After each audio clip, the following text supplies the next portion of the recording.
The last section that I wanted to sort of cover in this discussion is on the future of ovarian cancer care.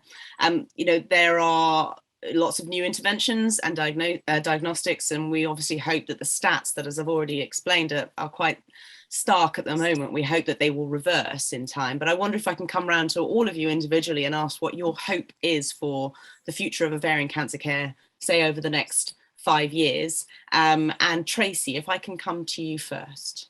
Okay, thank you. I'm going to divide it into 2 parts: diagnosis and then treatment.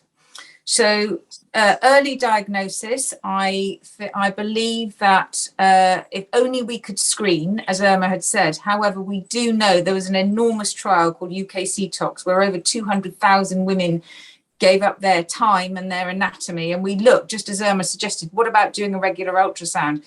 That didn't give us the results we were hoping for across the general population. But I do believe, as everybody's alluded to, that actually if we started to look at whole population testing for those at high risk, I think that would be really important for the biomarkers, the BRCA test that we're looking at. That would help with preventative surgery, as Angelina Jolie had, or it would enable the clinicians to diagnose sooner, and it would have the woman and her family on the wait and watch and being more aware of the symptoms. So that's earlier diagnosis.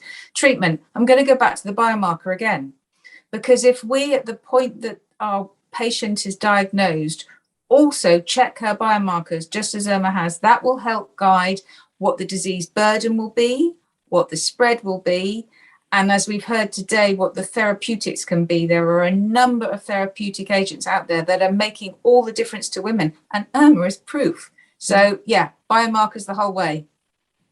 Dave, over to you then. Your hopes for the next 5 years when it comes to ovarian cancer treatment, diagnostics and care, and early diagnosis, hopefully. My key hope, and really this gets to the aim of all of the work that we do and across the industry, is that we would like to find cure for cancer in its many forms, and ovarian cancer is absolutely a place that we are committed to and dedicated. And I don't say that out of audacity. I believe that it's possible. So in 5 years' time, I hope that we are able to rapidly advance new treatments and therapies that we have available for not only women who are caught early, but also we very much need to continue to have treatments for those who are diagnosed late. So for as much as we put every effort into diagnosing early, as we also know, is that we need to have options and therapeutics available for whatever stage of disease it's being diagnosed at. And I guess my, again, optimism is that I think that the work that we've done collectively within BRCA has allowed us to be able to offer improvements to women with the BRCA mutation that have turned actually what was the worst prognosis in ovarian cancer, because there was nothing, into something where we can have a much different conversation. In 5 years, I hope that we're able to add many more than just the 1 in 4 women with the BRCA mutation, but get to all of the women with ovarian cancer and be able to have some good options for them when they're diagnosed.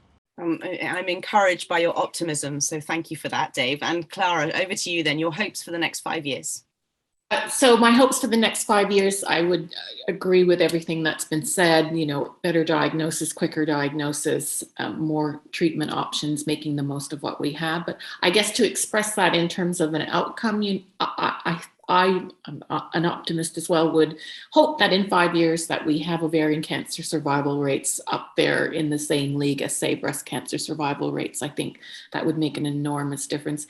And then as a global organization, I would say one of our commitments and hopes for the coming years is that women everywhere have access, that women everywhere, wherever they are in the world, can benefit from the treatments that are currently available. And we currently have a rather uneven sort of distribution of care when it comes to sort of best practice. So my hope is that all women will be able to benefit from the advances that I'm very confident that we'll see in the next 5 years. Yeah, here. And Irmina, if we can come to you and say again, thank you for being so brave to share your story and to go through all of the treatments that you've gone through and the operations and everything. We're really, truly humbled that you can talk to us and hope that other people can benefit from your experience and from the hindsight that you're kindly offering us today. But I'm wondering your hopes for the next 5 years, either for yourself or for others. Well, I agree that with the right education and screening programs, I hope to see a decline in women diagnosed in late stages of disease and succumbing to it. But my biggest hope is also for the disease to become chronic illness, and treated like diabetes or hypertension, no longer dying from cancer, but living with cancer, for women to be able to live many, many happy years with dealing with cancer.